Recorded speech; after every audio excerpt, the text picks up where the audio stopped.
Howdy, howdy. We are live on another Friday night with a brand spanking new episode of Star Trek PICARD Season 3 to discuss. I got my lovely co-hosts Dave and Rachel here with me. So I think it's going to be a fun one. We haven't really talked about this episode much amongst the three of us. We're just kind of starting to compare notes a little bit off Who knows mic what's going to be said but in a few minutes? Yeah. So It's exciting. let's get into it. I'm curious what y'all thought about this one, and I want to say a few things on it. But yeah, and I see we have some people in our live audience, so hopefully they join in the conversation and tell us their thoughts as well. But we're gonna go ahead and get our show started. I'm Fathery. This is Dave. I'm Rachel. And this is Tex-Trek.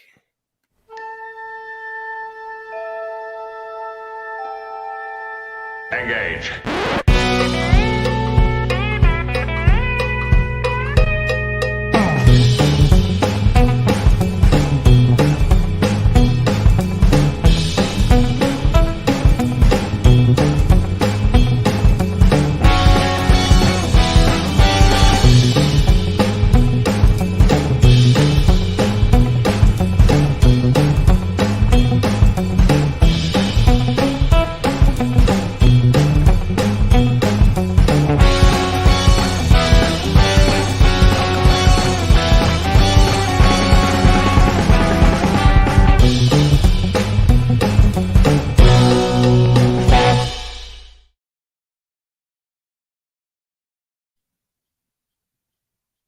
Welcome back aboard the Starship Texas for the 236th installment of the Tex-Trek podcast, the home of Star Trek fandom from deep in the heart of Texas, where we take a deep look at Star Trek old and new. And tonight we're talking about Star Trek PICARD Season 3, Episode 7, Dominion, written by Jane Maggs and directed by Deborah Kampmeier. Deborah Kampmeier, by the way, this is her first PICARD directed episode, but she did work on Discovery Season 4. She did the episode Galactic Barrier. Okay. Cool. I remember that episode. Before we get started, though, I do want to give a shout out and thank you to all of our lovely Patreon supporters. It really means a lot to us when people are able to chip in a little bit each month to help us cover some of the expenses of the show. So thank you, Starfleet Boy, Kick is Eternal, Crazy Dutchie, Joanne Robertson. I'm sorry. Let me start over. Starfleet Sohel. He's got Starfleet Sohel. Now he rebranded on us. Starfleet Sohel, Cake is Eternal, Crazy Dutchie, Joanne Robertson, John Dot, Geek Filter, Earl Grey Trekkie, Quark Spar, Benginium, and our anonymous supporters. Thank all of you so much. To celebrate your continued support, we like to throw a watch party every month. Anyone who participates in the Patreon can come into those. You can join as little as $2 a month. If you want to join at a more generous tier, we do have some additional perks, but $2 a month will get you into the watch parties. Last month, March, we did Way of the Warrior. Now that we're hitting April, we're going to do something on April 15th, but I haven't quite figured out. There's kind of a weird time with PICARD building up to the ending of the entire series and possibly like the TNG saga. I don't know what would be like the most appropriate episode to watch on April 15th. So if anyone has any suggestions. Something nostalgic, something April Fool's-ish, something, who knows?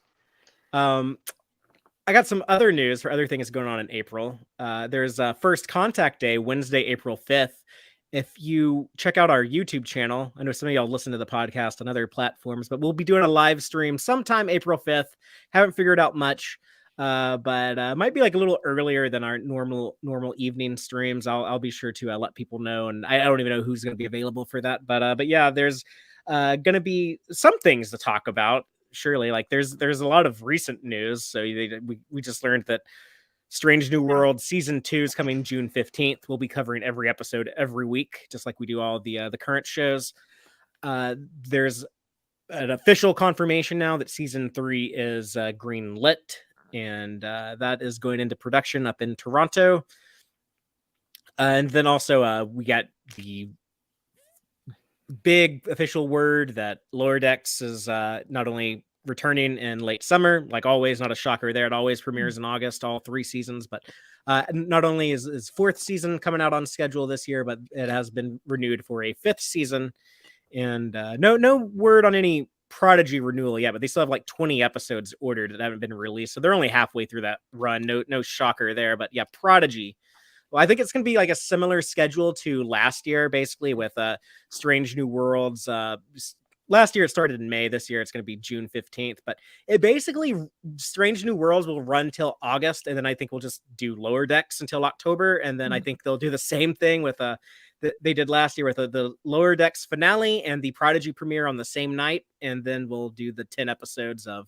But they said winter, but I think it's actually going to drop in October. Just run through October, November, December, like they've been doing with Prodigy. And then I think next year's schedule is probably going to be much the same, except instead of having a season of Picard at the beginning of the year, in January or February, they're just going to kick the year off with the final season of Discovery. But then we'll do this exact same thing: Strange New Worlds, Lower Decks, and then Prodigy.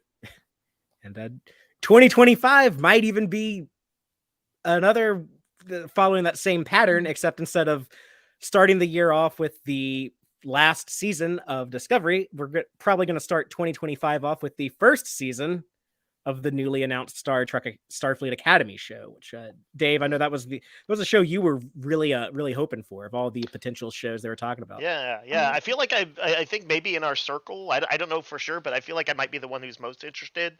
I think it's the same way Deep Space Nine changed up formats once upon a time, and throughout the ship model, I think this one could be an exciting change up too. Yeah. I've always been super excited for that, and I especially with I'm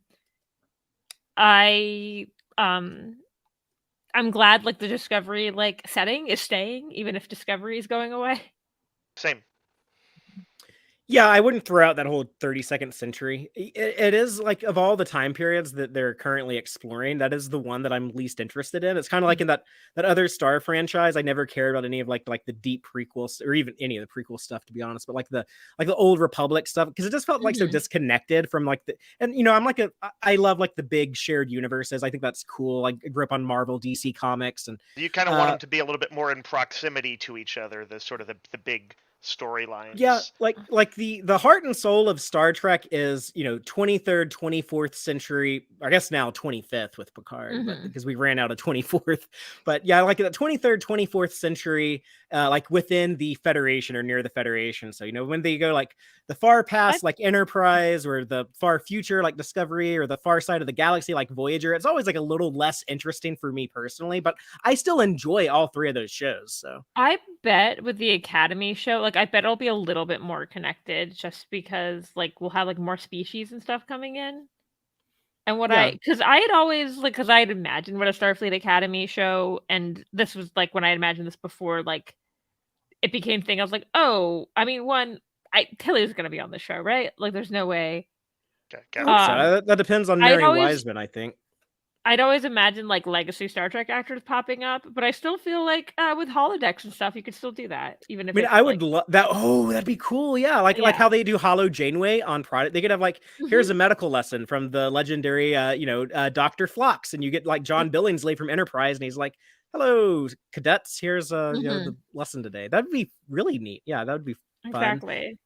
And I think Professor Saru would be amazing. I don't know if I think he would be a good teacher. Going to be looking for work after Disco. I want guest lecturer book in there, radicalizing the kids. We'll see if he gets out of prison in season 5. We don't know his status, but I guess we'll find out next year. And I'm really excited about like with Tawny Newson apparently joining the writing staff. It's going to be funny. There will be funny scenes in that show. I was like, oh, the tone's going to be more into what I'm in. Like, I enjoy melodrama sometimes, but I'm usually like one of my favorite TV shows is Buffy. I like a little humor in there. Yeah, this is definitely going for that young that YA audience. Yeah, that Buffy kind of pioneered. I know I'm supposed to be growing out of that thing at my age, but I was like, I still like it. I still like that tone. Yeah, a high school slash college type show.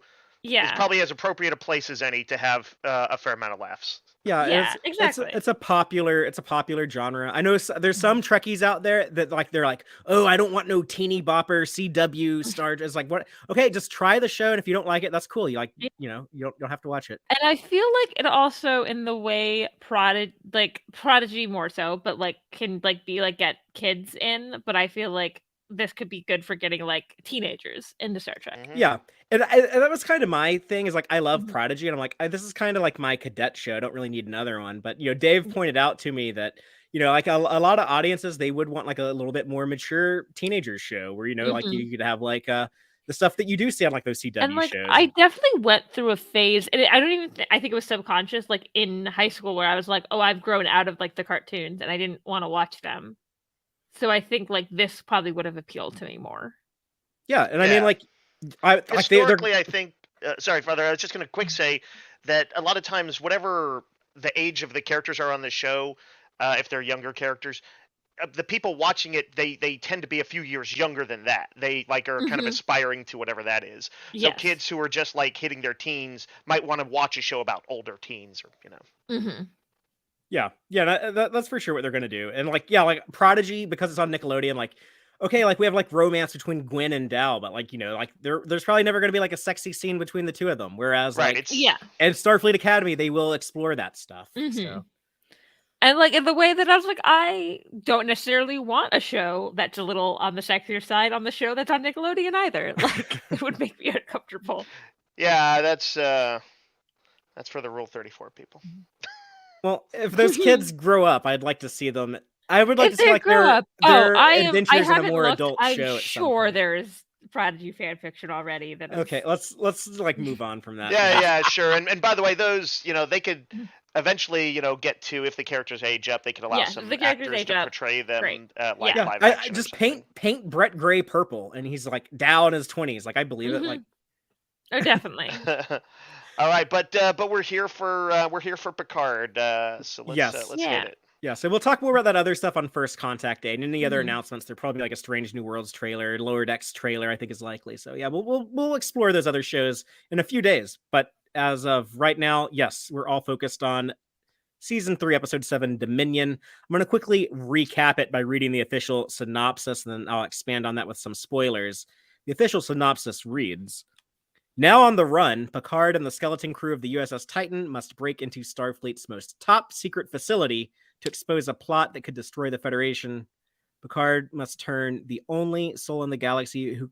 No, that's... Why do I keep doing this? I was like, I feel like this is a week before. I keep pulling the ones... I did that the other day, didn't I? I don't know why I can't copy and paste the right synopsis into my notes. I'm so sorry. The beauties of live entertainment. You slingshot around the sun, Father. It's okay. Yeah. I always forget what week it is. I've actually been doing these in reverse. I've already done the Season 3 finale stream, and then I came back in time and did the Episode 9 one. You're stuck in a time loop. Yeah, so I don't even know this? Dozens, hundreds. Premiere. Like I don't know. If you see Kelsey Grammer, like you should be concerned. I did see him at Star Trek Las Vegas one time where he had a panel and talked about every project he had ever worked on, except for the one time he was on Star Trek, and that rubbed me the wrong way a little bit. This is just because Kelsey Grammer. I'm so jealous. They're like filming the Frasier reboot right now, and my brother got to go to an episode. Nice. What reboot? Frasier. Oh yeah. Coming soon to Paramount Plus Showtime. Yeah. But okay, the correct synopsis for this episode. Now on the... No, that's the same one. Here it is. Okay. Shit, that's not right either. Q. Why don't we just skip the synopsis? This is an episode where the Titan's on the run from Vadic, and they try to trap her, but it ends up kind of backfiring, and she takes control of the ship. There's also Something's Up with Jack, like Nightmare Before Christmas. I always want to see Something's Up with Jack. Something's Up with Jack. Yeah, he can like telepath into, if he thinks like a girl's cute, he can like telepath into her brain and give her kung fu moves if they have to fight changelings.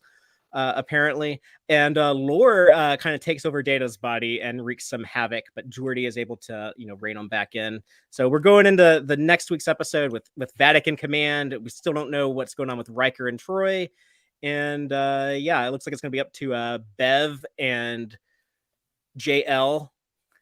I know some people hate that, but Doc Crusher and Picard and their bouncing baby boy Jack and his girl that he has a crush on, Sydney, and we'll see what the four of them do to try to rectify the situation. Dave, since you weren't here last week, would you kindly give the first opening statement and just express your broad takeaway on this episode, general thoughts, before we get into the specifics in a moment? By the way, I first want to say that I'm pretty sure Jack would not want to be called their bouncing baby boy. So I'm just saying that on his behalf. I'm standing up for Jack. Well, I was trying to think of something colorful off the cuff. And, when you shoot from the hip, you don't always hit the bullseye. It had alliteration. Right. So, when I was watching this episode, I don't always notice when they have sort of overt themes, like visual themes or kind of recurring themes, like some, mirrors or whatever. But I did notice that they had this thematic of partitions in this episode.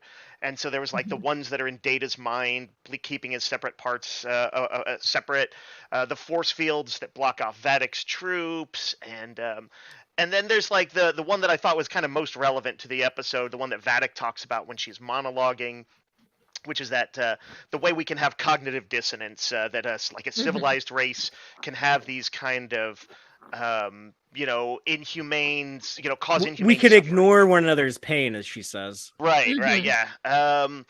And that's a super serious issue to talk about. I like when Trek talks about that kind of stuff. And I feel like since Trek is especially a reflection of sort of Western democracies above all else, that's very relevant to question. But the part that I struggle with in the episode is that it seems to kind of come at the cost of that Roddenberry, sometimes starry-eyed optimism about the future. And it's that rise of Section 31. It's Picard and Beverly talking about possibly executing Vadic because family is at risk, and Geordi had his family at risk too. They definitely were pushing the emotional stakes as high as possible. So on that level, I'm honestly still struggling with the episode and need to see a little bit of how all of that is going to play out. But some of it, like the thoughts that Picard and Crusher had, unless they retcon something or reveal some manipulation, those were real. They happened, and I don't know how I feel about them. It maybe is not great. I feel like they've been in some tough situations, and that just felt like I didn't see them being quite ready to go to that degree. But I still was enjoying the execution of just about everything in the episode. I liked just having some action, deck fights, and I liked seeing Data and Geordi together, or Tim Russ, obviously, fake Tim Russ, real Tim Russ, fake Tuvok. Fake Tuvok. Yeah. Which is Thank funny you. because they showed the real Tuvok on lower decks, but he didn't speak. He just showed up on screen. So that was real Tuvok, but it was not Tim Russ. This is real Tim Russ, but not Tuvok. Interesting. That's kind of funny, but it was still a good scene. Like, I loved it. And it worked fine with the inversion it suddenly had and revealing, like, these guys are on their own. That is if we had any doubts before, they can call up this, that, or the other person. Now it's gone. But anyway, I'm going to give the episode a mixed to positive, quick take review. Still turning it over. But yeah, I struggled with some of the thematics in it. Rachel, what about you? What was your general thoughts on this episode? A lot of the same thoughts as Dave. I really enjoyed the episode, but like part of me, I felt tense the entire time. Starting with like realizing, shit, Tuvok is a changeling. And there were parts, it was like, I think I described it as one thing when I watched it friend. I was like, I don't like that, but I love it. Like, it's just like that. It's like one of the things I'm so invested in the story, but also I was so nervous the entire time that like this is one of the things that because comes I care with that like is part of it, that they've obviously got me to the part where I really care about what's happening in the story. Serial storytelling has the increasingly upward stakes a lot of the time, and we're at a part that it's getting pretty intense. Yeah, definitely. And I overall, I thought it was a really good episode. I thought there were really good moments for like I think they made a good choice of like kind of sidelighting a couple of characters, having them off screen so that the characters that were there got really good moments. Like I feel like there was really good acting from like a lot of people, and even though I was sitting there like clenching my fist, like, oh no, what's about to happen? I was like really enjoying watching those performances. Right on. For me, this episode it was a bit of a roller coaster, a bit up and down. It got my attention at the beginning with Tuvok, and then I really liked the lore stuff. I was excited to see kind of a nasty villain join the cast.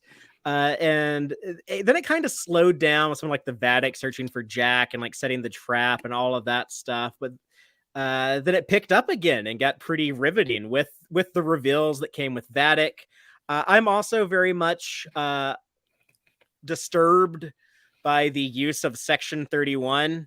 But I think I enjoy the show enough that in the long run, I'm not too worried. I think I'll end up forgiving it with these next 3 episodes. It's just that's a decision that I don't even think is in the hands of the Picard season 3 writers. I think that's more of a franchise-wide thing of how they want to depict Section 31, which I have issues with. I like them as they were presented in Deep Space Nine as like an unofficial part of they weren't even part of Starfleet. They were like a separate, like it was unusual when Bashir figured out Admiral Ross had been working in collaboration with Section 31. Like that was like a weird thing. There's like, look at like this really weird thing that Dominion War has driven us to do.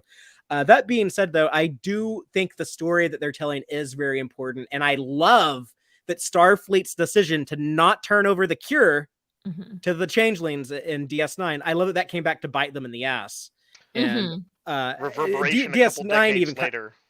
And DS9 even, suggested that was the wrong thing to do, and that's why Bashir had to go steal the cure with O'Brien, even though that Vadic doesn't give them credit. She's like, now one of our own got the cure. It's like, yeah, but you had this Sudanese dude and this Irish dude that like went and did all the shit to get it for him. But because I meant to go back and watch that episode. I was like, didn't Bashir didn't Bashir go get it? Like, but yeah, the Lore and Geordi scene that made me cry.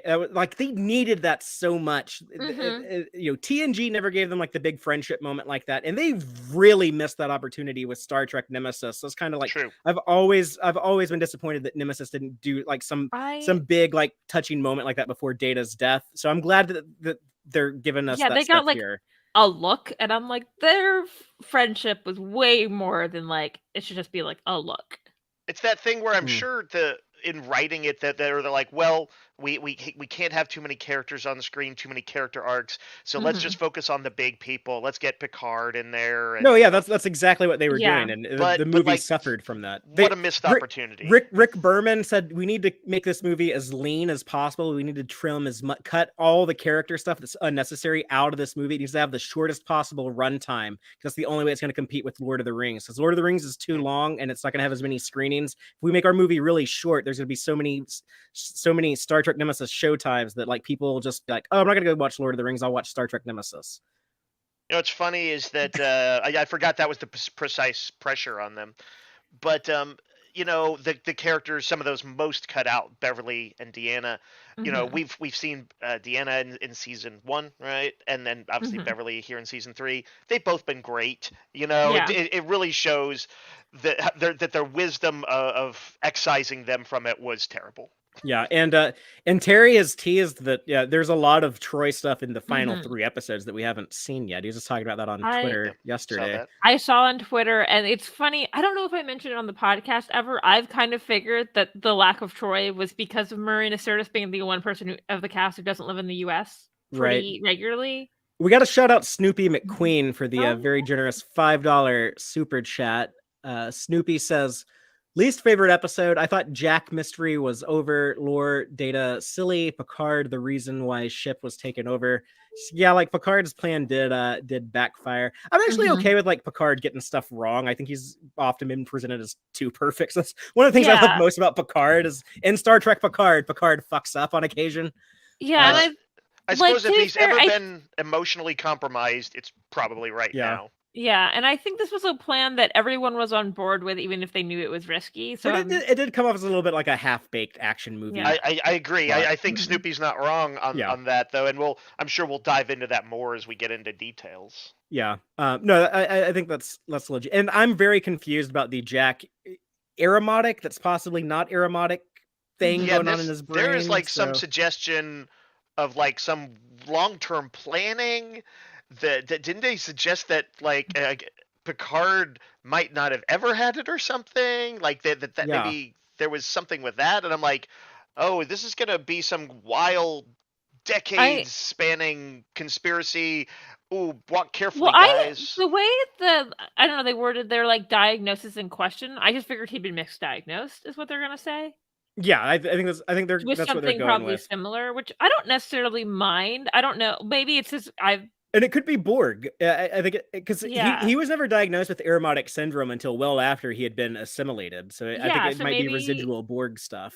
that would totally make sense. And it's also misdiagnosis is unfortunately very common. Like, so I think to me, I was just like, yeah, he got misdiagnosed. Like, I don't know, like, especially, I don't know, my friends and I, misdiagnosis is pretty common in like women's health, especially because they don't necessarily That's what listen I to hear. what you're saying.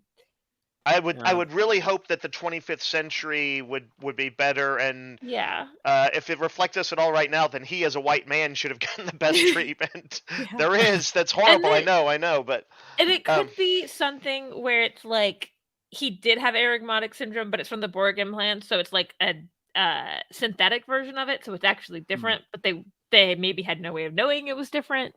Or the Borg recognized that he had aromatic syndrome, used their crazy high tech to immediately get rid of it, and then planted something that looked like it as a sleeper. Maybe that's why.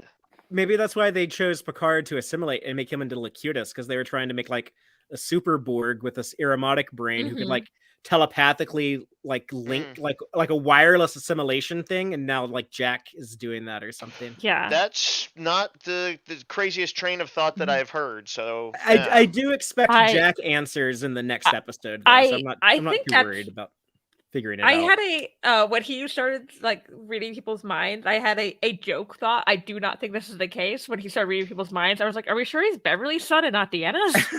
I was thinking, like, is this Superman the movie when like Lois Lane is thinking like that poem that Christopher Reeve, I guess, telepathically reads out of her mind? Yeah. Oh my god, I forgot about that scene. Maybe after Nemesis, they're like, well, that was pretty crazy. Let's all get drunk. Let's get raging drunk. And then Deanna.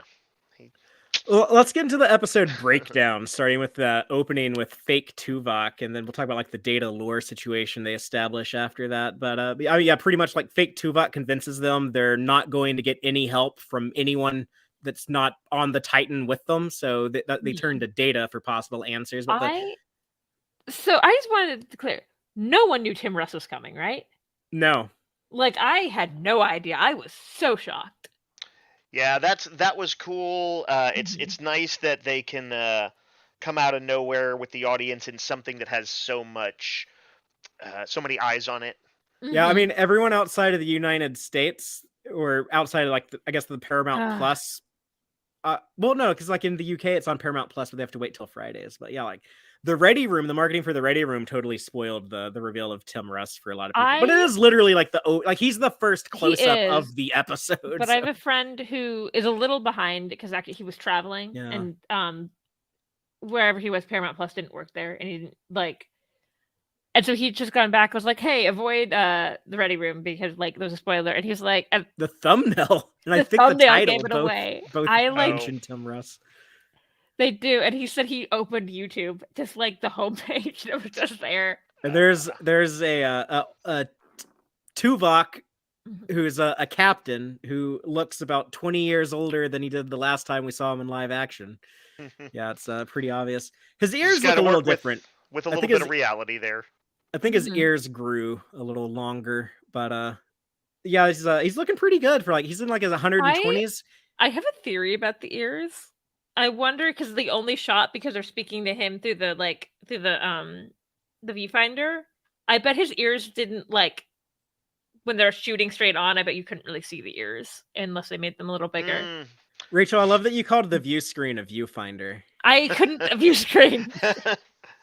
But it was cool to see him that cadence, this kind of steadiness that you expect from Tuvok, where didn't forget how to play Tuvok. He was Yeah. 100% Tuvok, and And then you then would like think it would be. That's why you would think, oh, here's a guy who could steady Janeway when she had her moments. Yeah. He's steadying them now. Let's play the theme. There might be a little bit of hope. Oh shit. He was so good at like the switch.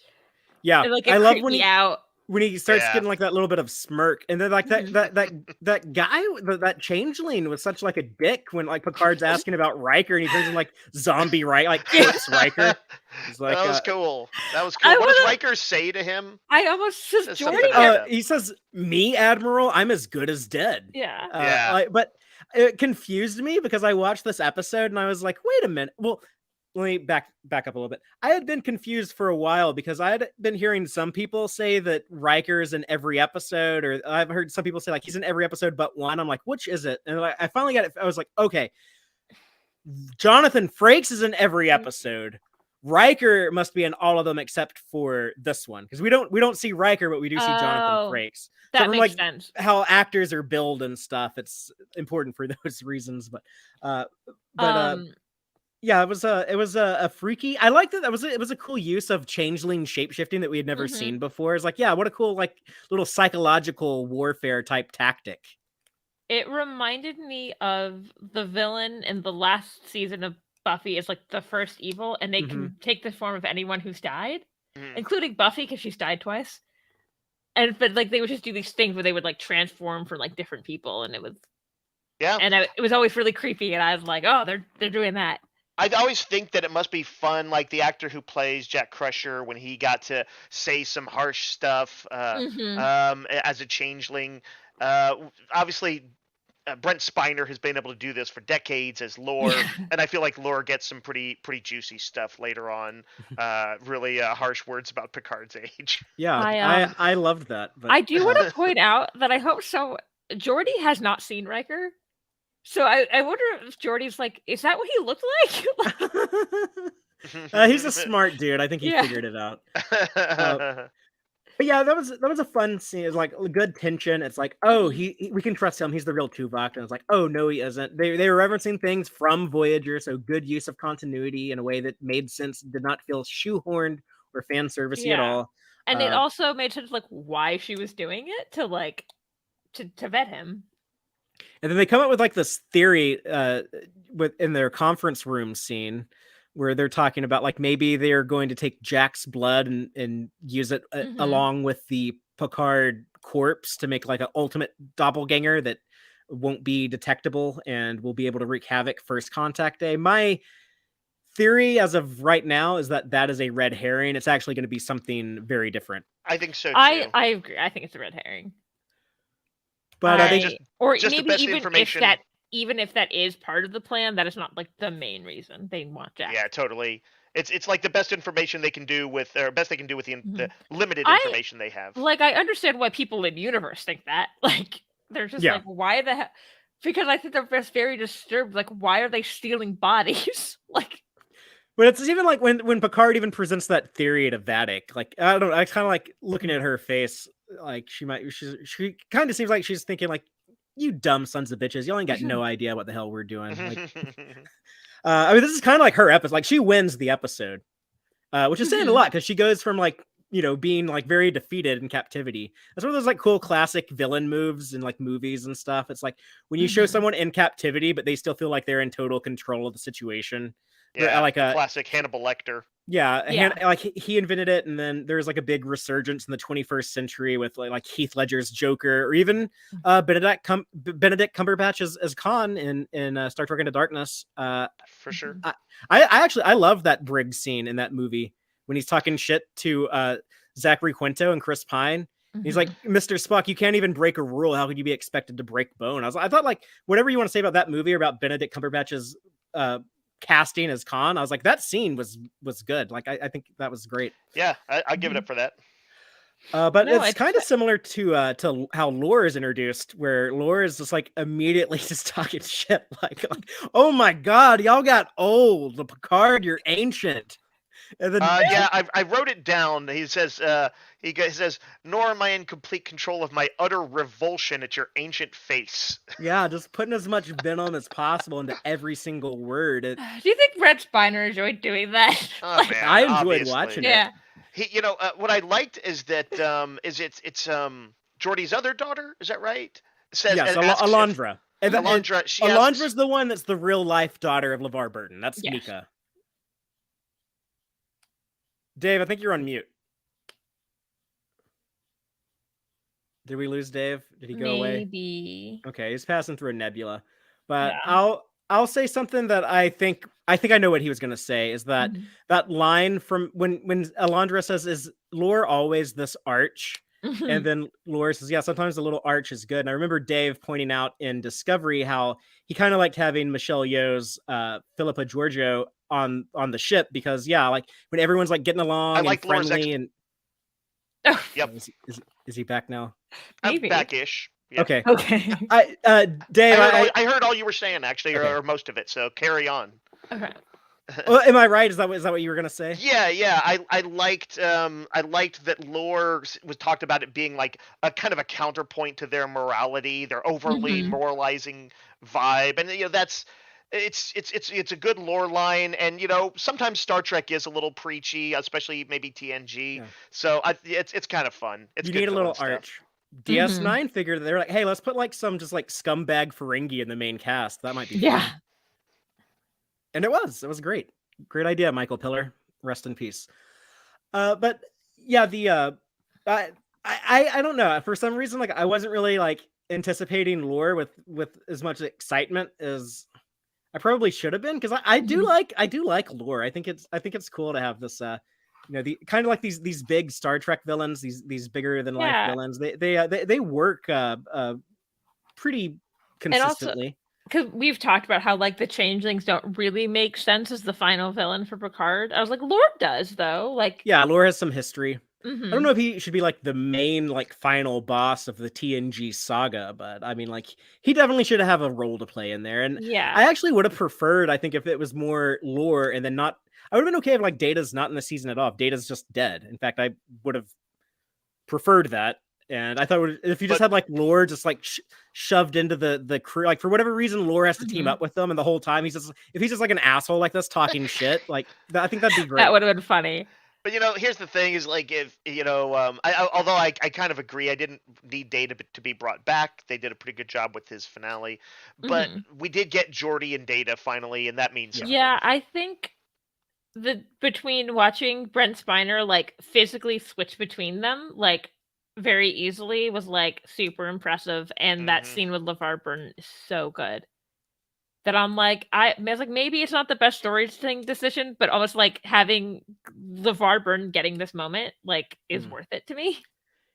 And when we get like the kind of the first Lore scene of the episode, I think the blink and you miss it type of moment that we've already referenced. But when Data is in command, when Data is talking and he is warning them like, oh yeah, like that diagnosis on Irumodic syndrome, there's actually more to the story. Then like we don't know what he is about to say, but I think we'll probably get that, since this episode seems to end with Data regaining control. Then I would think pretty early in next week's episode, Data would be like, so as I was saying earlier, as I was saying before my brother started being a dick. It was great also to see Brent Spiner though to pull off that gentle voice that Data has, his gentle curiosity. That's more than anything is Data, that kind of quiet inquisitiveness. And as much although Lore is a scene stealer for sure, it was great to hear Data kind of come back online. It was interesting because I feel like obviously he played Data a little bit in season 1, but it's mostly been seeing him playing Lore and Soongs for like the last couple of years. And it was really interesting hearing Data's voice, and I was like, I forgot how gentle he is, like as Data. That it was like no wonder he wanted to go like so over the top with everybody else. So, Rachel, as the person on the podcast who probably enjoys romance stories the most, what did you think of that kind of confusing Jack and Sydney in the turbo lift scene where I guess he read her mind about touching her hand? as someone who reads a lot of historical romance, which involves a lot of hand touching, I was like, maybe more guys need to watch this and see, like, just touch your hand. It'll be great. I kind of like thought it was cute. I'm kind of like I'm on board with these two. It was weird when Sydney is like thinking like, why is he looking at me like that? And then it cuts to him with like the red glowing eyes. Like, Yeah, Sydney, that was your only reaction to him, like with like these glowing red race looking eyes. Is that like in Spider-Man comics back in the day when you would see his mask on his face just to show his spider sense was going off, even though it was not literally there? I'm guessing is that the red eyes are like what's happening in him, and she cannot actually see the red eyes. Okay.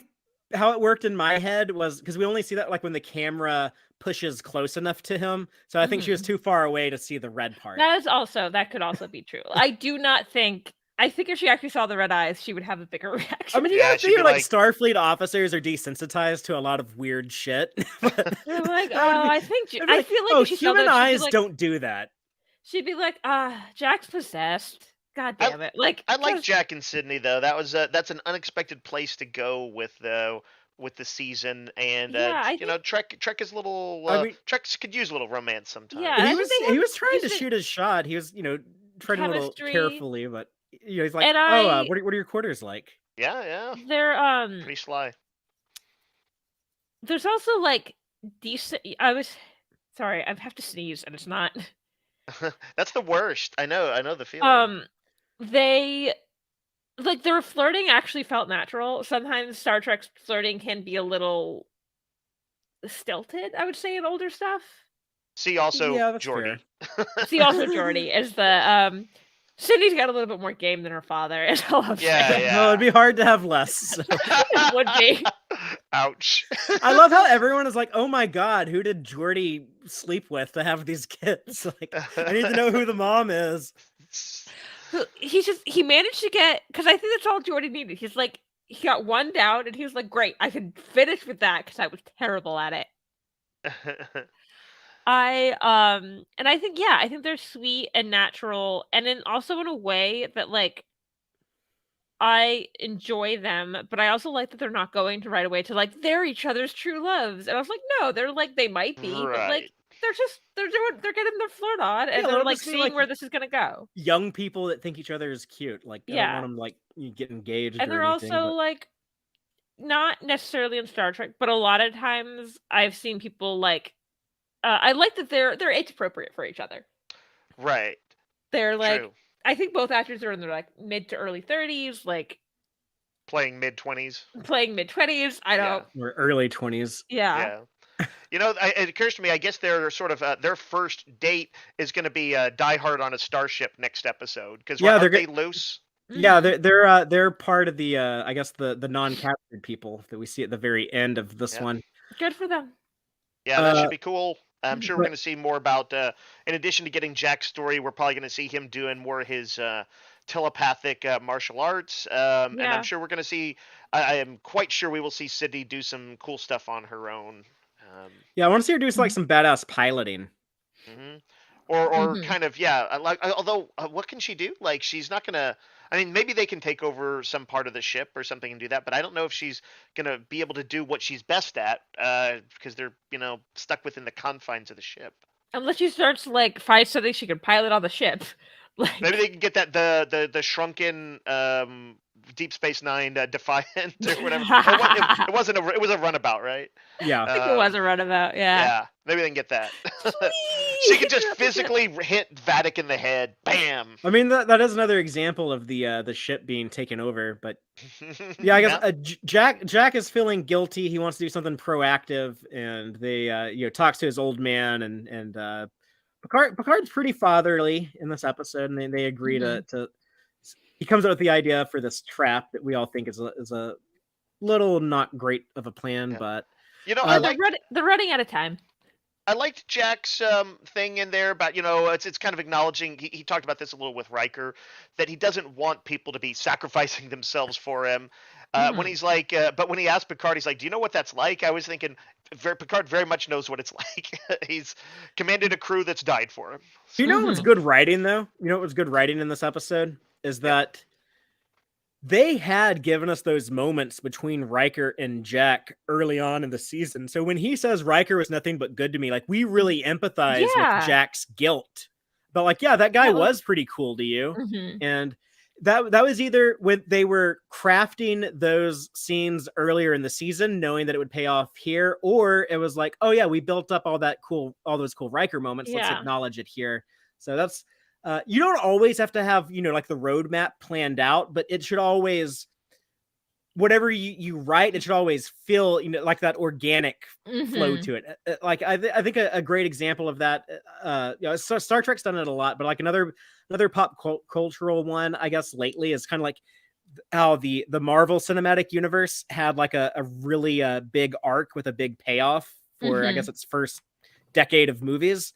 And none of that, I mean, some of that shit was planned from day one, but most of that stuff, they were just like pulling stuff out of their ass for each movie, but they were able to create the illusion of it all Yeah. tying together in the end. Mhm. So That's a I'll be skill.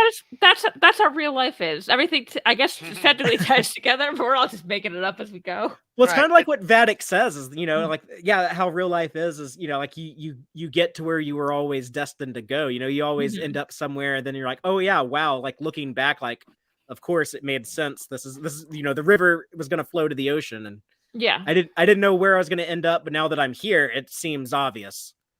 And humans look for patterns in everything, so that's one of our Mhm. things. But yes, if the writers are good, they can kind of nudge it so it feels like a very intentional pattern, even if Mhm. sometimes it wasn't.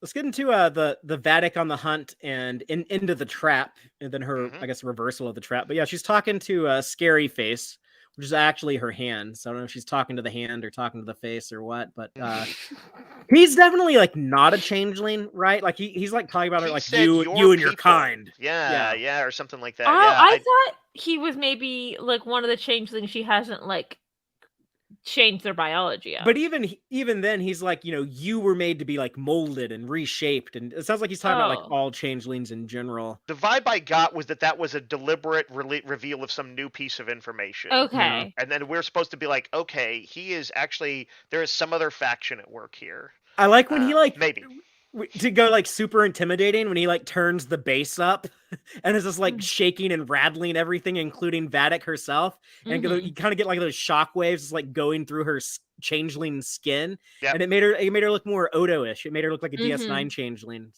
Yeah. That was like that part in what, A Christmas Carol, when Marley the ghost has to really fucking scare Scrooge. Oh yeah. Oh yeah. But yeah, she's feeling the tick-tock of the ancient clock, as like she mentioned in an earlier episode. And yeah, so she's feeling the pressure. She's scared shitless of Scary Face. Our friend Aaron, aka Geek Filter, who couldn't make it on the show, but he's here in the live audience, he has an interesting theory. He thinks, later when we see her being tortured by that, I guess, Starfleet or Section 31 or whoever person, but when she takes like the shape of her, his theory is that he actually like merged with her body, and so like a part of her is like existing here, like held prisoner. And when we see her like scared and terrified, I think Aaron's theory is that like that's actually like the actual scientist. Oh, interesting. That'd be sort of messed up. I have a feeling they'll keep it simpler, and it will just be a that is a really cool theory. The though. psychological thing of taking on, the person you most hate. It's an idea I've seen sometimes in other fiction. Yeah, I'm unconvinced of that, but I think the piece of evidence that does point a great deal of validity to Aaron's theory is that we don't actually see the dead body when they do the flashback. So a classic in genre fiction: if you don't see the body. If you don't see the body. I saw that Jill was saying that she thought the plan was so particularly bad, the luring of Vadic, that she felt like that plan had to be for the plan to go wrong, or that was the intent. I don't think that's going to be the case. I guess you could argue Vadic jumped at it because her time was running out, and Picard just made a bad call. And I would say part of the reason it went bad is lore, right? Like, yeah. If they were otherwise, it was kind of working. Yeah, I don't. I don't really have that big of an issue with the plan itself. I don't know. It seems like it might have been like easier to like beam them into force field, like beam them into the brig or something. So I don't know why they didn't like use transporters. Yeah, sometimes the way troop boarding. When they tried to transport Sydney and Jack, they couldn't. So maybe that was part of the plan, but then the transporters were offline. Troop boarding in Star Trek can sometimes lead to a lot of questions of why don't they do this? Why don't they just gas the decks and a million other things? So that's always been a slight weak point in Trek. Doesn't bother me too much that they it was going to be a success, but for lore though. I love with lore. It's like the one thing we didn't plan for is our friend transforming into the local sociopath. Yeah, he went full Mr. Hyde. Mm-hmm.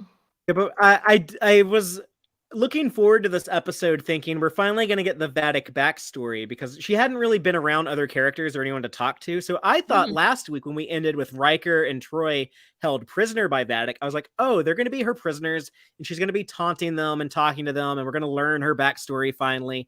So I was half right. We do get the big, the exposition monologue from Vadic that reveals a lot of her past. I guess not everything, but probably most things. But we didn't get it the way I thought. We got it from actually her being imprisoned by Crusher and Picard. Yeah, we got the Project Proteus and all of that, and definitely some very ugly truths either about Starfleet or Section 31 or Section 31 operating with Starfleet's tacit approval, maybe. That's how I'm gonna have to headcanon it. Is that in the Dominion War they brought Section 31 into Starfleet, and that's how we're gonna have to square that. I don't like it, but that's the choice that the people who own the franchise have decided to go in. Like, I don't like the eugenics war being moved to the 21st century. I kind of like the Greg Cox explanation of it being like a secret war that happened in the 90s, but we all didn't know about it. But they're like, no, it's a 21st century thing now. They're just going to retcon that. So. Khan talked about ruling over nations in a way that seemed pretty clear that there was actual old ancient world style takeover. He also talked about the year 1996. So yeah, it's easier for me to just to say almost like overdub that in as like Did I say 1996? I meant 2024. It's happening. Yeah. It's happening in a couple of years. When I think Vadic's monologue and her talk about what happened to her was pretty well done, but I also there's a part where she's like, the Federation took my family and now I'll take yours. And I was like, I think I just saw that in the trailer for the next Fast and Furious movie. and then I felt kind of not great about it. Look, other franchises need to be able to use the word family. No, it's a copyright. I've never watched Fast and Furious, so I never when I see those family memes, it's like I never thought about Fast and Furious when I don't connect those words like that. It's a thing. I believe it is, yeah. You would think the memes are they can't say it that much. They do. It's insane. I think everyone has at least one big pop cultural thing that there's I guess Fast and Furious and Harry Potter. I don't know. They're not a thing in my world, but I've never really watched The Simpsons. That's my bit really interesting. It's whenever I see some nerdy reference to something I don't know what it is, I just that's probably a Harry Potter thing. I guess it's either Harry Potter or anime. It's easy. It's gonna be Harry Potter, anime, or Fast and Furious. That's the only three things that you haven't partaken of. But what did y'all think about Vadic's motivation? Are you liking it? Is it? I thought it was just maybe a little prosaic. I like that she has she kind of has a point. I like that. She Sure. They were really tortured. This person is demented. She's there's no justification for that. Boiling them and electrocuting them and freezing them and then making them brittle and breaking them. Not in a way oh my god, this is amazing. I loved it in storytelling, just the callousness of her, just sure, whistling Three Blind Mice. Which what is the other? There's another song that uses that tune, and I cannot figure out what it is now. I'm not sure. I just thought Three Blind Mice, but I think you're right. Yeah, there is something else that uses it. Yeah, a lot of those old songs get reused. Yeah, it's how Twinkle Twinkle Little Star and the ABCs. Yeah, song are the same. I always remember how I think it's the first Bond movie, Dr. No had. Three Blind Mice. No, it was on Her Majesty. Sorry. No. Yes, you're right. Yeah, it's because it's in Jamaica. It's with the hitmen who are masquerading as, or he's like masquerading as a blind Yeah, man. those dudes were cool. I always They thought were they were totally cool. cool. I love Doctor. So I was so surprised when I grew up and I learned like, yeah, Doctor knows like the boring, like they didn't know how to edit movies back then. Like when it's like, really, like I always thought it was cool, but anyways, but yeah, also like on Her Majesty's Secret Service, it has kind of like that similar like da da da da. It's Oh four yeah, you're notes. talking It's about the melody there. Yeah, it's 4 instead of 3, but it's kind of similar to Three Blind Mice. It's hot cross buns. Hot cross buns. Okay, there we go. Mhm. But yeah, Vadic's I guess she kind of has a very biased view of history when, you know, like Mhm. she doesn't give Starfleet credit. It was Starfleet officers who actually did Yeah. steal the cure. She was a radicalized prisoner of war from Yeah. a like Gitmo / Abu Ghraib type torture prison. Yeah, it's like when these empirical she's not superpower wrong countries and then end up creating a bunch of terrorism. Right? she's not completely in the right when she's like, we didn't do anything like this. I'm like, the changelings No. regularly kidnap people, held them hostage so they could go take over their lives. Yeah, and y'all their killed lives. civilians. Y'all used biological warfare. Like y'all were very bad. But the idea that her moral compass is just so off that she doesn't really care about that or focuses on Federation depravities. I do get that. I buy it. I totally buy it. To me, the most heinous things actually that the founders ever do is the existence of the Jem'Hadar and their like addiction to sexual life. Right, they're slave class of fighters. Yeah, they're honored. I was like, they have no choice because they're addicted to this drug. Right. But we did get from Vadic, like we now know exactly what the deal is. They produced the evolutionary burst forward that gave them the ability to perfectly mimic humans. We know that she can link with people and share it, but it shortens their lifespan. Well, the changelings are kind of like immortal, like they don't age or anything. So I think now that like they're more biological, now that they're more like flesh and blood, they'll eventually deteriorate and die. Do you like that? It's like the thing that made them be able to take over more is something that Starfleet did to them. Yeah, that I think I was like, this is why you don't there's do a nice this.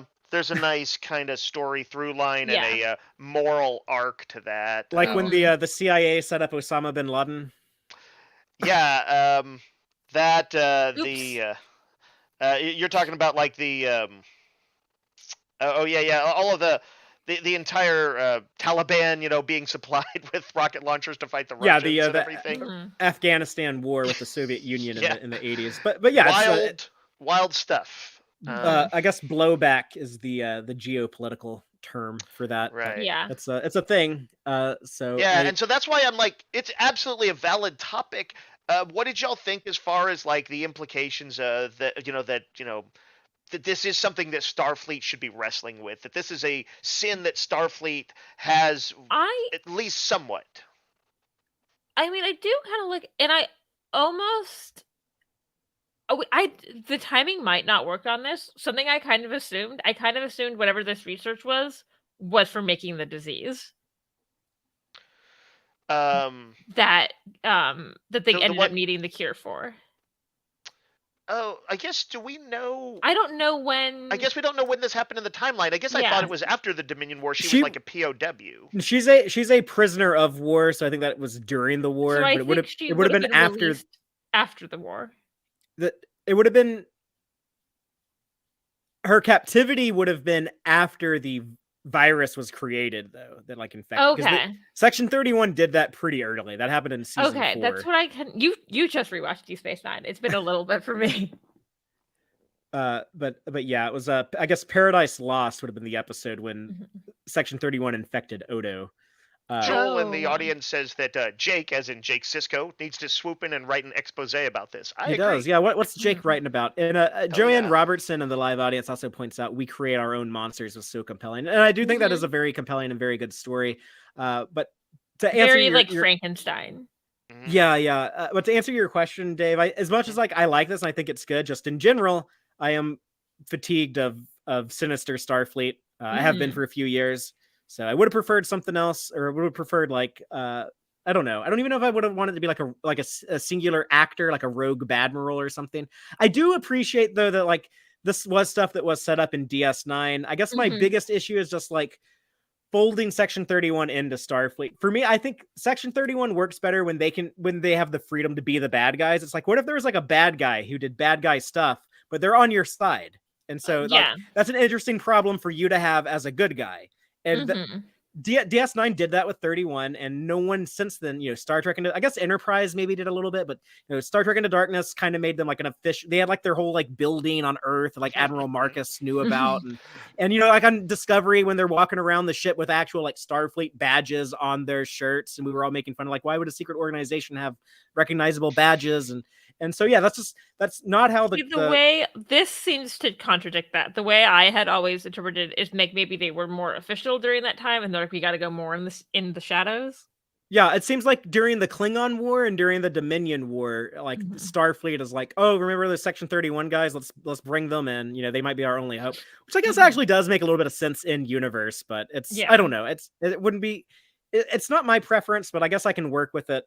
Picard says, and I don't quite like Picard having to be so naive about things. This guy's a bazillion years old. He should know stuff, but he had to say, "I didn't know," and like good acting from Patrick Stewart, of course. But yeah, it seems a little like it actually does seem a little naive of Picard. And I would say, to be fair to Picard, I think this is a thing that most people do not know happened.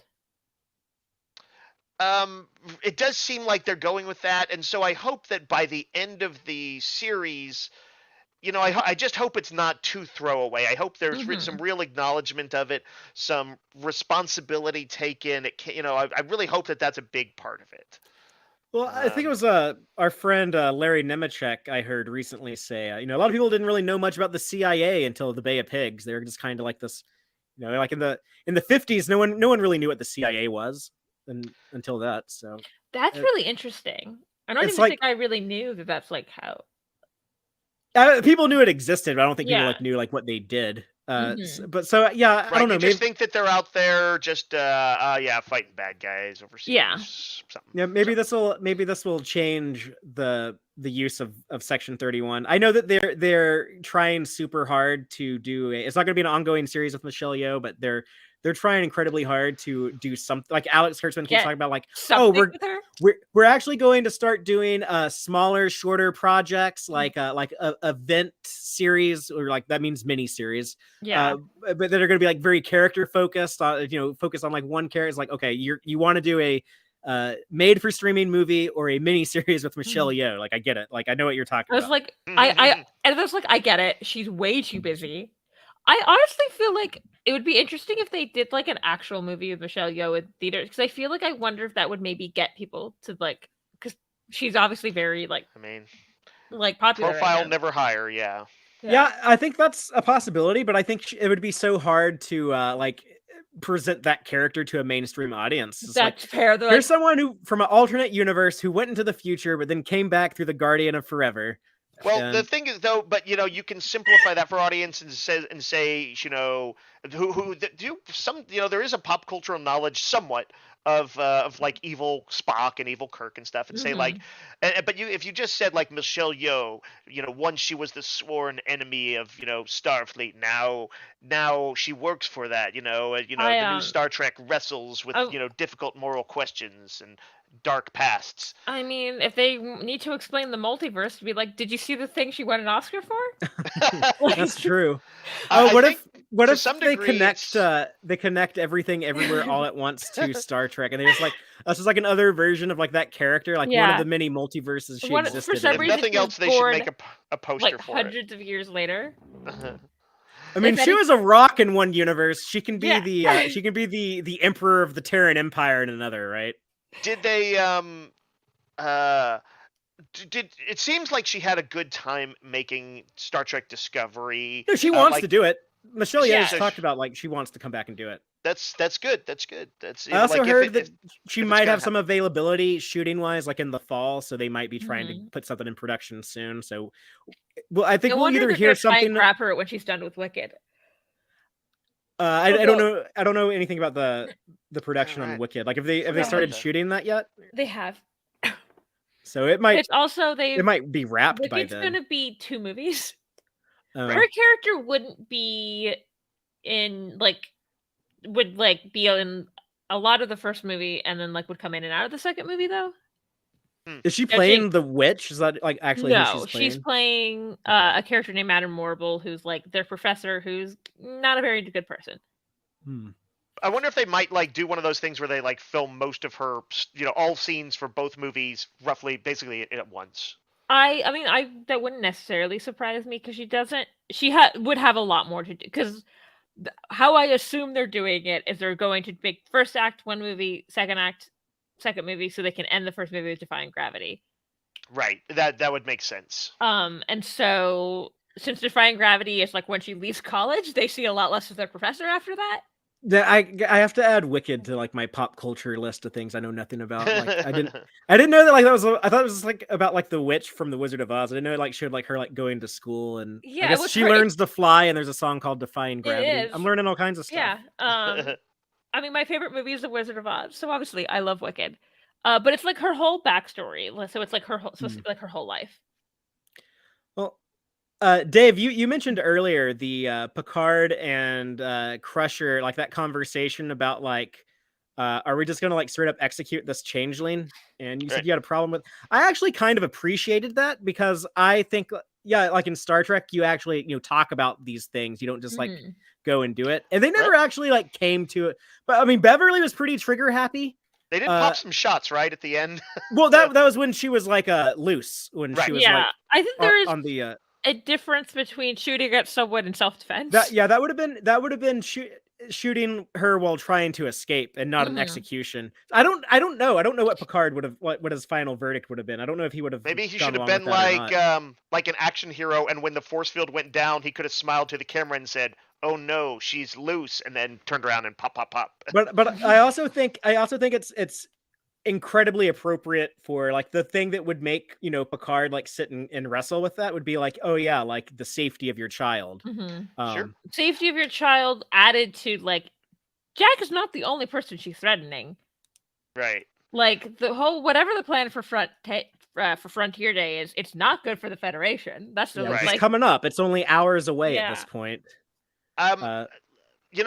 Earlier in the season, one of the scenes I liked that was somebody doing something I would say pretty morally manipulative or wrong, which was Raffi's ex-husband being you have to choose. Do you want to know where your son is, or do you want to go on your crazy mission? I disagree with you on that one too. I think given what he knew, that makes a lot of sense. No, but that was if you remember, I thought that was a good scene.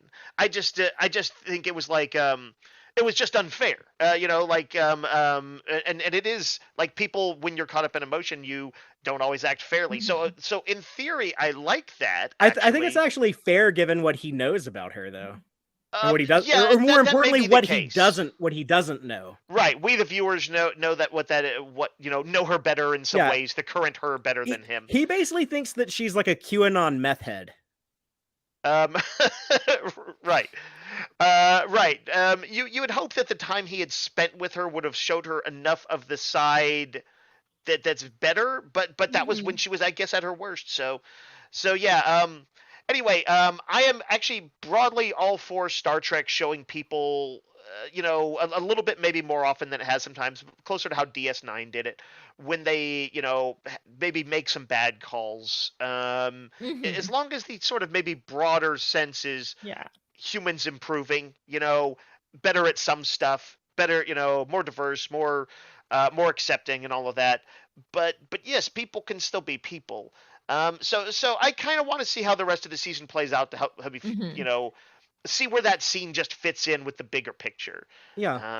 And I like to see, I love having these big ideals in Star Trek, but I think it's more interesting, when you have characters who really have, when they struggle, when they have to, try to grapple with figuring out like what like Kirk in Balance of Terror, when he's just like he's normally this super confident guy, very smart, very clever on top of his shit, but there you still get those scenes where he's like laying on his bed staring at the ceiling of his cabin, just like, oh my god, Bones, am I doing the right thing? Like, is this right? And yeah, I think that's it's just more entertaining drama, and I think it's I think there's more payoff to those stories. It makes it more relatable.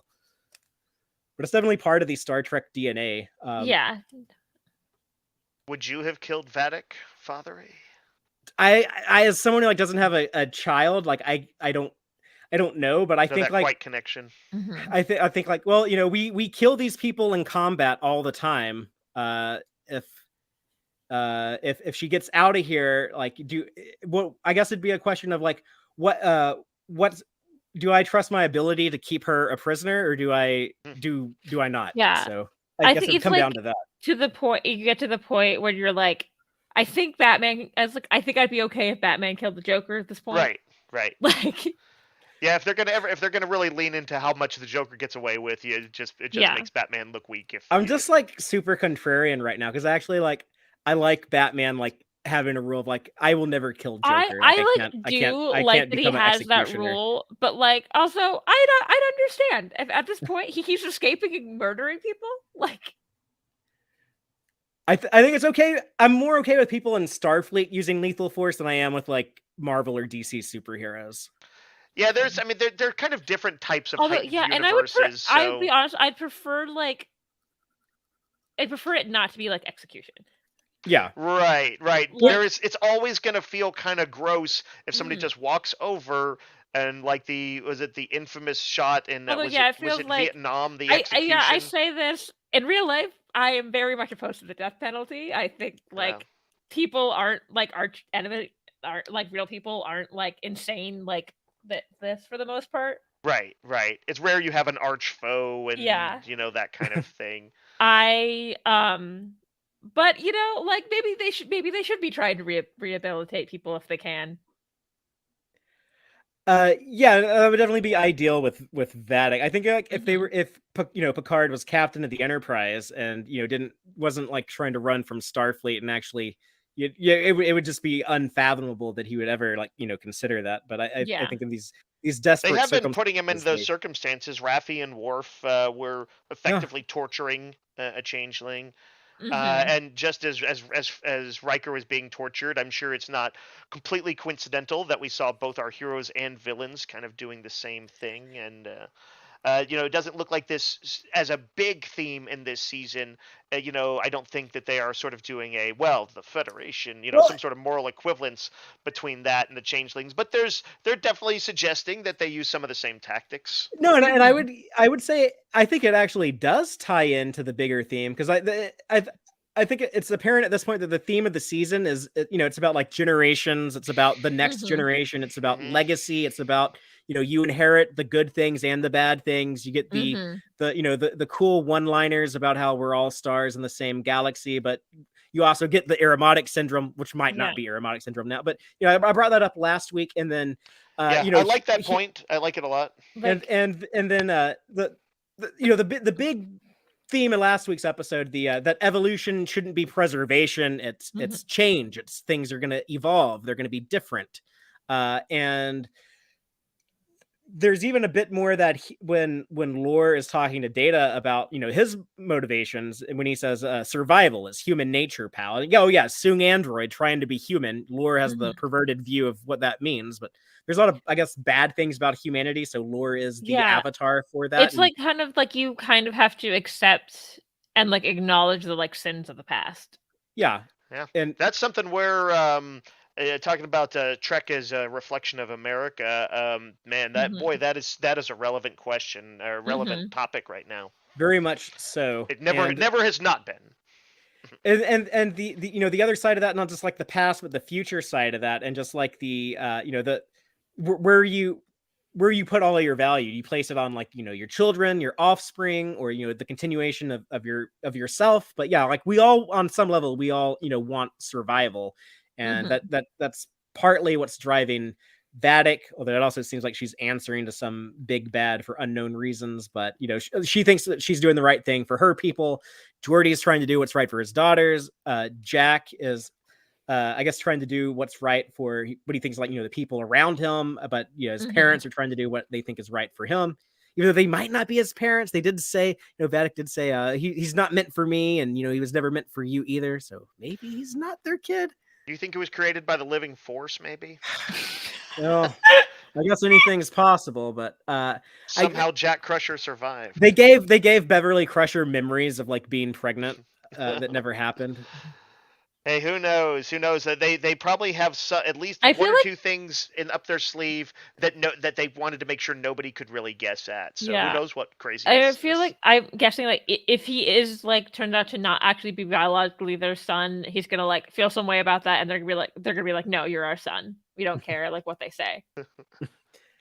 Yeah, and I think that'd be kind of cool. I was so adamant about like I do not want David Marcus the next generation. And it's like, oh, I actually like really like Jack, and I love these scenes of him with his parents. You know what I really don't need is David Marcus's end for Jack, because I enjoy Jack. No, they're he's gonna be alive. They want him for a potential new show that I don't know if it'll ever happen, but I think it's.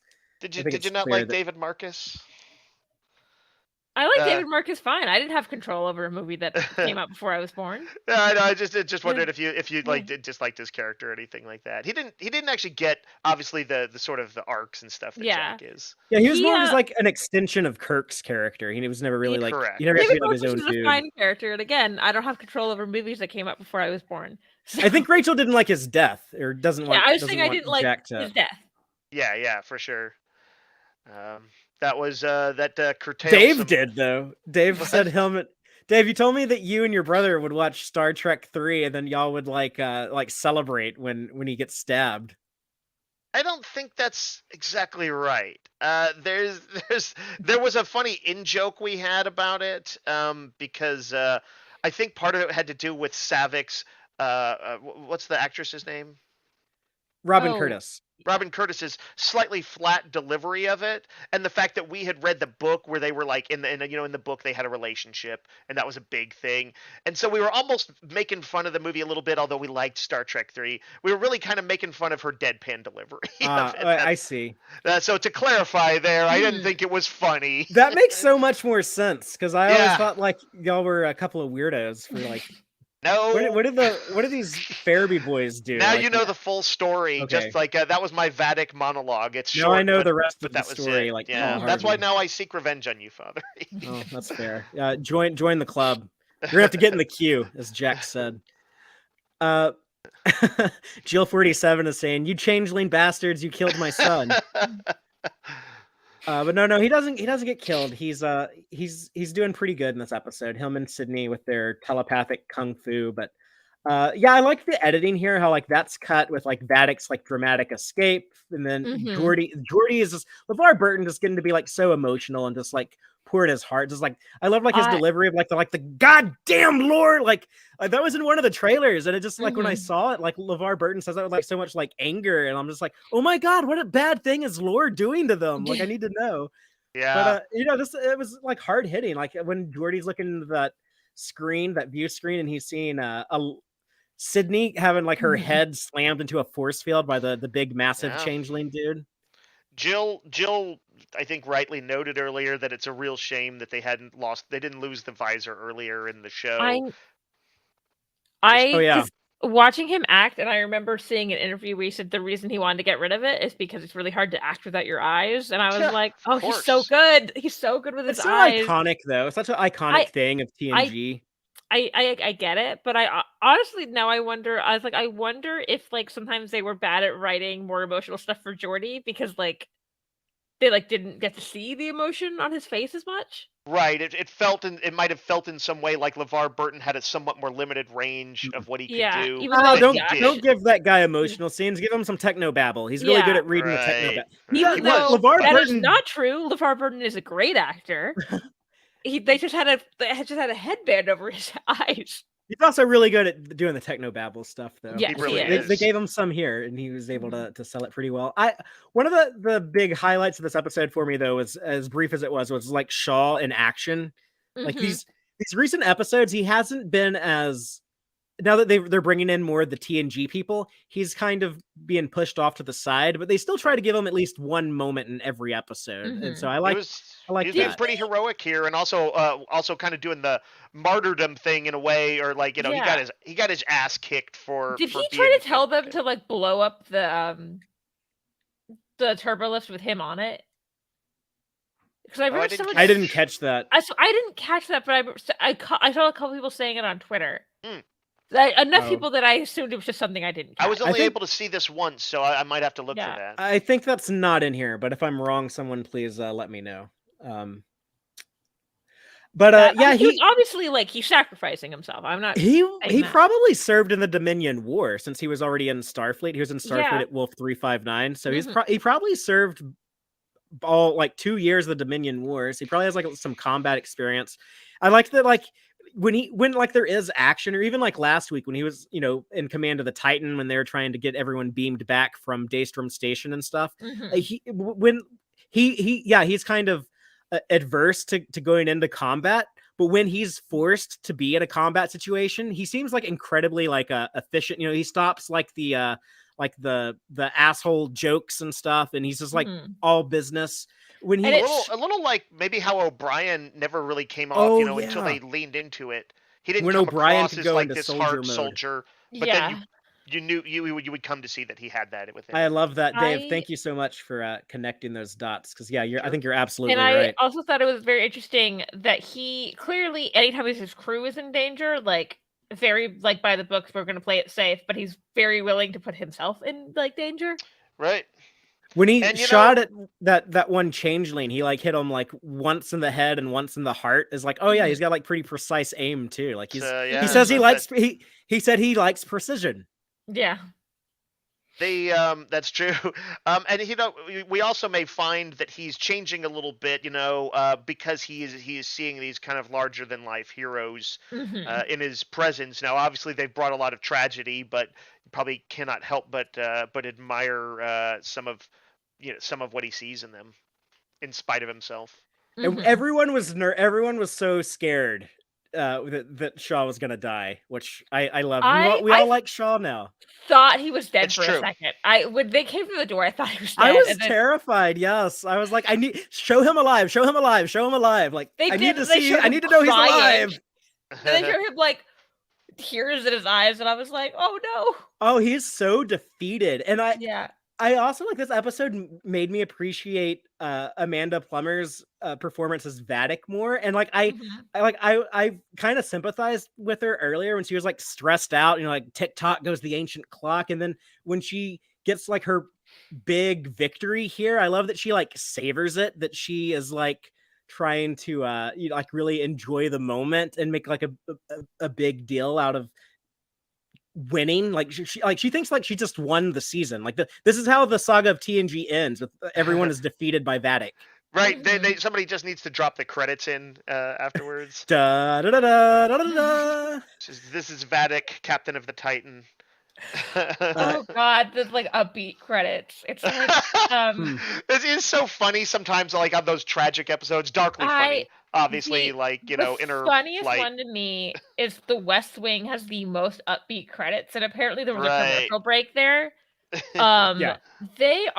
sound like, I heard someone once describe them as, it sounds like the soundtrack to a Disney Channel original movie, and it like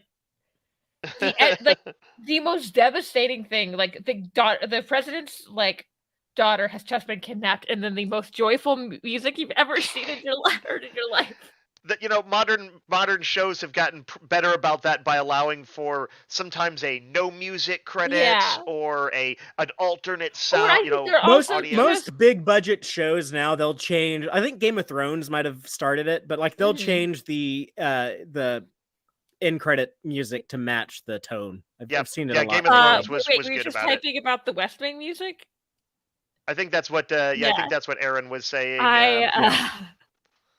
It is. I think it's that now they also make it with the idea that you might not be watching this in a way that would have a commercial break anymore. For sure. Right. Yeah, because most people who watch on streaming. Yeah.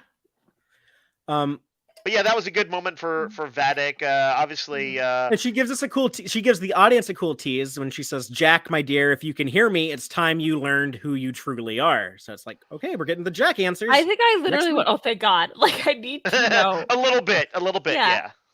Which, as confused as I was and kind of weirded out by like the red eye telepathy stuff, just like getting that confirmation of like, don't worry, Fathery, answers are coming. You don't have to wait long. It's like, okay, show, I trust you. That's Vadic looking at you directly out in the audience and saying, "Chill your ass out. Calm down." I wouldn't mind like meeting Vadic. She'd probably shoot me after, like, this is immediately after I pissed her off. But I don't know. That'd be an interesting person to converse with. Yeah. I'd be willing to sit down for a chat, but I think I would rather hang out with Jack, maybe, or Sydney, or Shaw. Hang out with Shaw. No, I like the character, but no. How I dislike jazz music.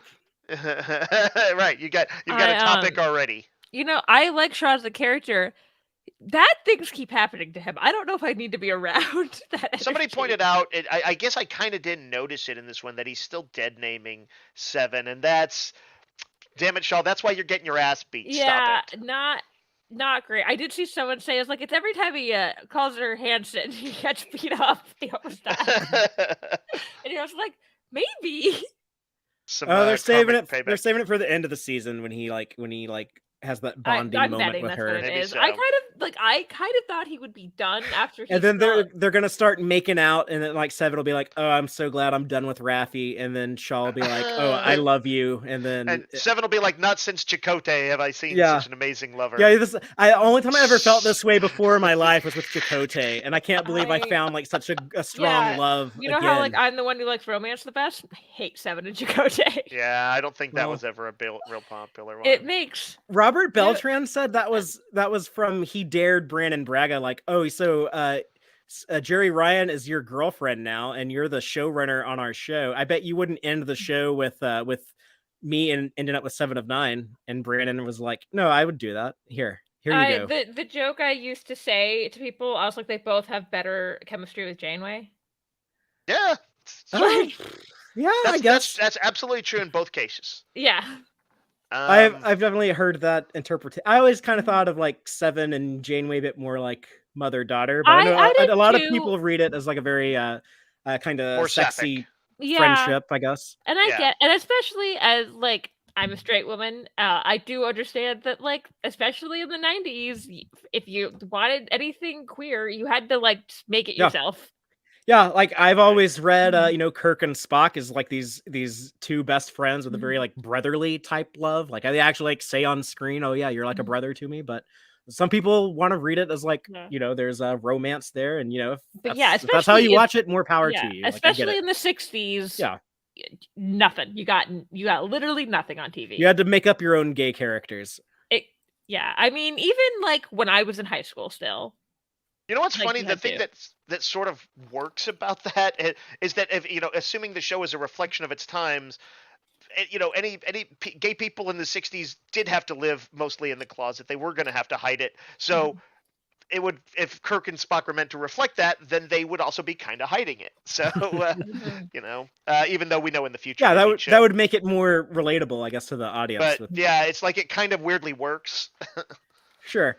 The only other thing on this episode that I guess is noteworthy that I got is Dr. Crusher still like on top of her medical shit. She found a way to track the changelings. Oh yeah. So that might make things easier going forward, assuming they survive the ship takeover. Right. I like that also. I like when they remember that she's supposed to be a good doctor and not like. They remember. The show remembers. They didn't always remember on TNG. That's all I'm gonna.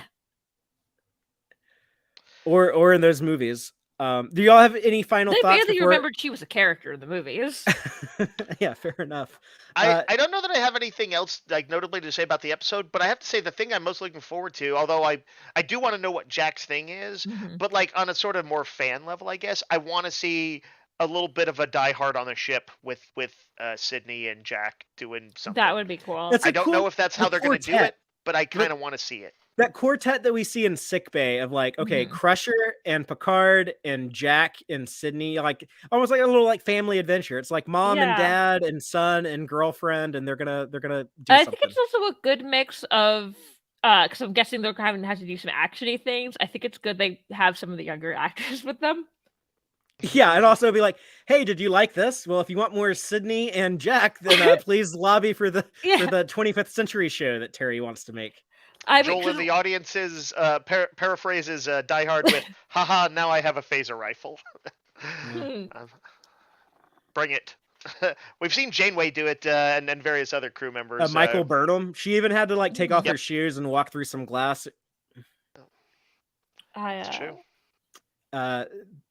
Who else did there's someone else who did Die Hard on a ship recently. Well, Picard did it in Starship Mine, which also had Tim Russ in it as not Tuvok. He was just one of the terrorists. He was just like a random Star Trek background Generations actor. Also has Tim Russ as not Tuvok. He's on the bridge of the Enterprise B. Yeah, and you actually see like some good shots of him where you're like, oh, he's not a Vulcan. He's clearly not Tuvok, even though he could have been. Tuvok was in Starfleet back then. For a second, the first time I like rewatched it after watching Voyager, I was like, oh, it's like was Voyager making them? They're like, oh, Tuvok's here, and then they just cut. I was like, oh no, he's a human. Yeah, which is funny because they shot that right before they started shooting Star Trek Voyager season 1. So it's like he got to be in a Star Trek movie right before he's in a Star Trek show. It'd be funny if they had realized that they were about to start doing this. Like, throw some Vulcan ears on him. Have it be Tuvok.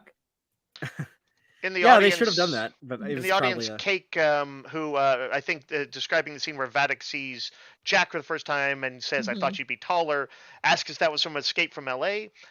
But where I believe that phrase has been recurring since at least 70s movies. Yeah, it's been in a lot of stuff.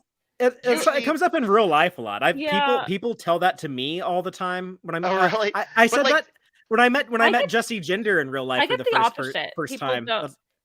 Like I'm not insanely tall, but I'm fairly tall for a girl, and I get I thought you'd be shorter a lot. You're what, like in film, 5'8", I believe, 5'7"? How tall are you? 5'7". Okay. It's usually used to indicate it, like in fiction and stuff like that. You're a little, basically, you're not as impressive as I thought you would be. That's what it's the short version of what it means. There also might be a little bit of a little dick joke in there, but yeah, at its basis, that's how I've always seen it used. The first time I ever met Jessie, I told her, "You're shorter than I expect." I always thought that she was like over 6 feet tall, but she's just like she's like my height. She's like right under 6 feet. Yeah, it's interesting. I sometimes have like from how people appear on screen or what I see in movies, completely wrong ideas about their height. There's the I made a TikTok about it. I don't think I've ever talked. There's a Star Trek novel I was reading, and they describe Bashir as short for a human, and I was like, isn't he like 6 foot? He is. I was like, I don't think you have the correct perception. Did that writer just have a bad impression? Maybe. There's a lot of tall people on DS9. That might be the tallest Star Trek cast. My theory is that the main character of that book is Jadzia, and Terry Farrell is also 6 foot, and I think seeing him next to a woman who's the same height as him made them think he was like short. Like, she thought that she was a normal height and he was short, and didn't realize that he was like 6 foot is fairly tall, and she's just very tall. Yeah, she's I don't know. I would consider 6 foot tall, like for a guy. Pretty tall. Yeah. Well, I guess we'll go ahead and go into the Gorn Egg section of the show, where I like to point out the Easter eggs and jokes and continuity connections that I thought were worth mentioning.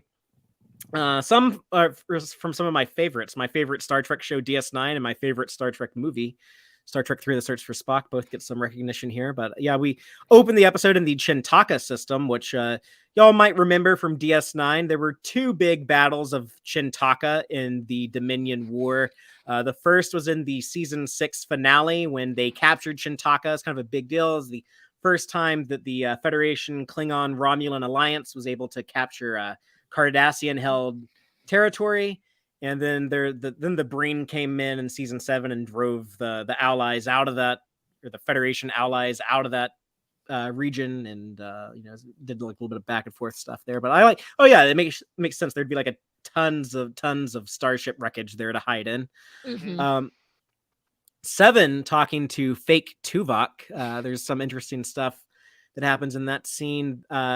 She mentions having her neural pattern stabilized by a mind meld. That was in the Voyager episode, season 5, Infinite Regress, I think is the name of it. But it's the one where 7 is like all the different like Borg personalities, like different people who were assimilated, start coming out, and like all of a sudden like she starts like acting like a Ferengi, and then she's acting like a Vulcan, and it's, you know, she's like has like split personalities basically, and Tuvok repaired that with a mind meld. Can we call fake Tuvok like Photok or something like that? Fovok. Yeah. Yeah, okay, Fovok. I like that. Weird that they're having anti-Kolinar protest, but you know, I like that they mentioned Kolinar from Star Trek the motion picture. That was like the ritual Spock was going, the final ritual of like purging your emotions. I just like that people like in the Federation, like, you know, makes the universe feel real. Oh yeah, there's anti-Kolinar protests and stuff like that. It's like things are happening, not just in Starfleet, but other parts of the Federation.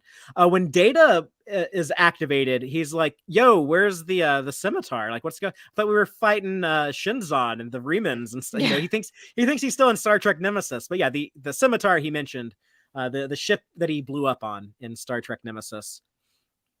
The old Vulcan ship, where I guess they stage a there had been a battle, but there never actually was, just to make Vadic think that it was safe to board the Titan. But I think that ship, we get not a great look at it, but I think enough we can say with certainty that it is the Dakir class. They were the beefier, more combat type Vulcan ships that we saw in Star Trek Enterprise. First one we saw, I think, was in the season 2 premiere, Shockwave Part 2. And it was named the VSS, I guess that means Vulcan science ship, but VSS Taplana. So it's kind of similar to the Taplana Hoth, which was the, I believe that was the ship that made first contact with Zefram Cochrane. This is kind of a goofy Easter egg, and I apologize for throwing it in here, but I couldn't resist.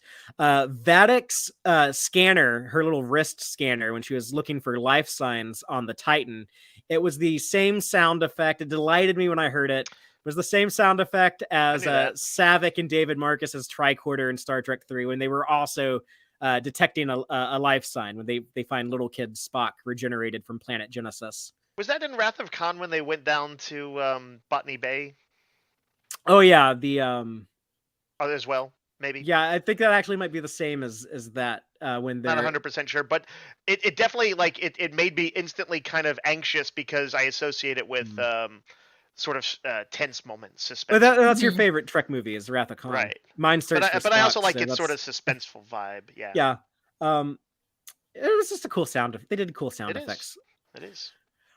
And then okay, this is another goofy one, but the formula they were exposed to contained thalamium.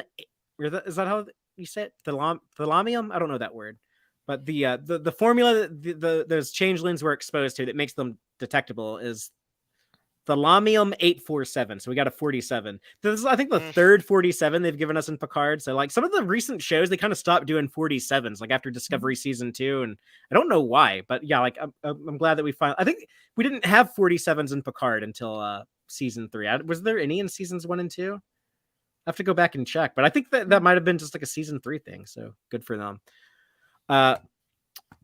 Dave, we asked some people last week what they thought of season 3, episode 6, The Bounty, and what were people saying? Did we receive any subspace transmissions? Let me give you a mixture here of positive and a few critical ones. The first one I wanted to grab was Lumity Fan 89 just posted spaceships with an exclamation point and a picture of the Fleet Museum and all of its glory. Mario the Trek Dude says this single episode probably tied in every iteration of Trek. It was amazing. Just all about mixture, from the ships to the parents and kids to data and lore. It was a nostalgic walk down memory lane in the present with a possible glimpse into the future. It was perfection, finally. Let's see. Opinions no one cares about says, I was just glad Riker could remember the song Pop Goes the Weasel this time, since he couldn't remember it the first time Data died.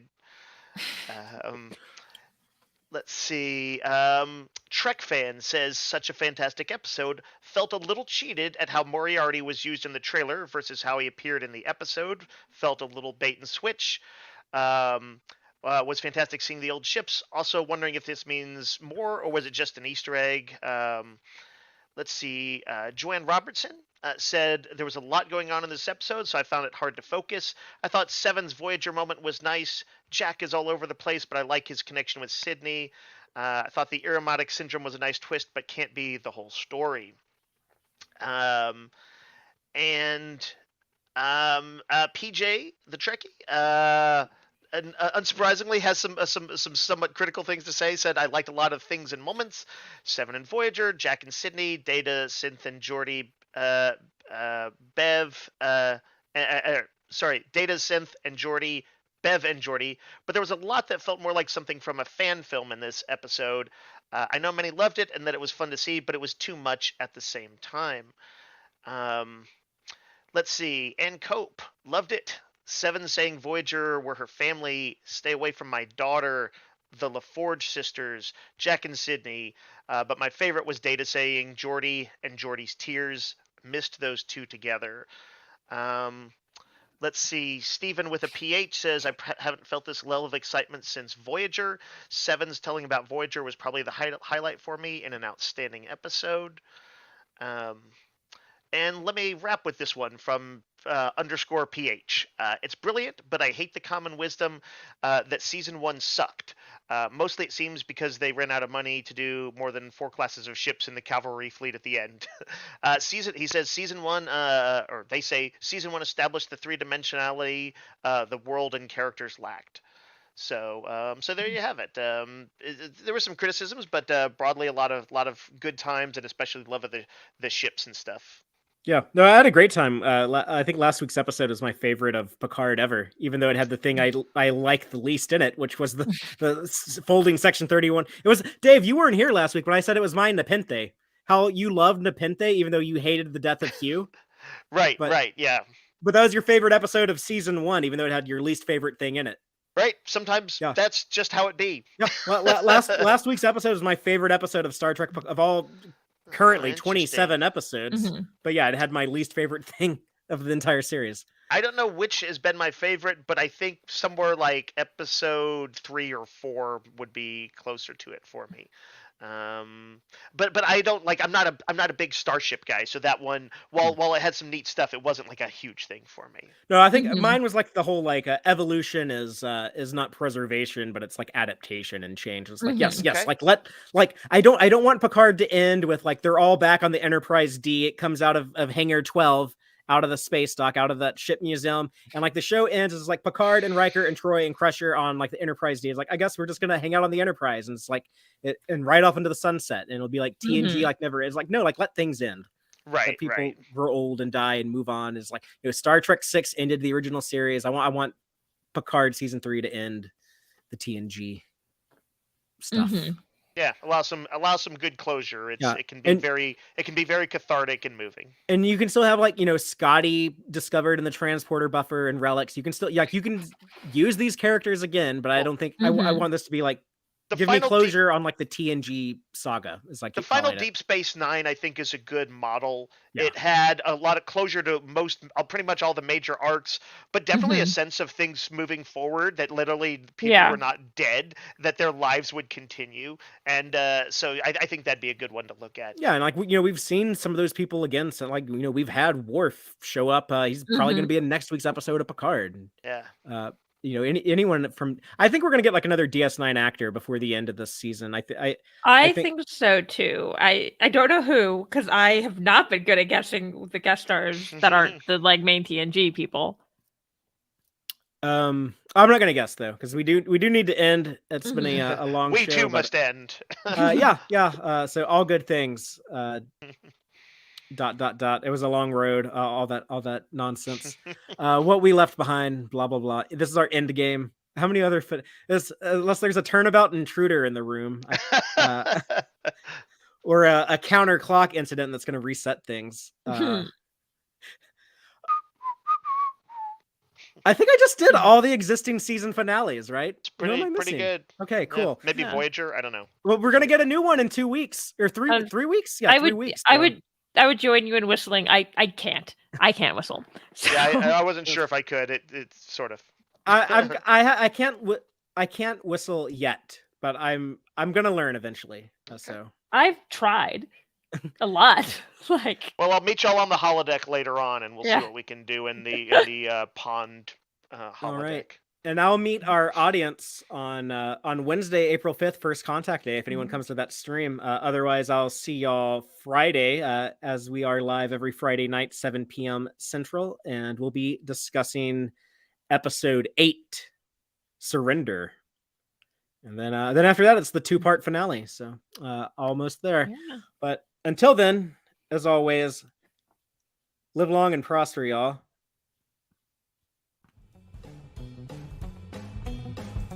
Listen to the Tex-Trek podcast through Apple Podcasts, Google Podcasts, Spotify, or at tex-trek.com. Like us on Facebook at facebook.com/tex-trek.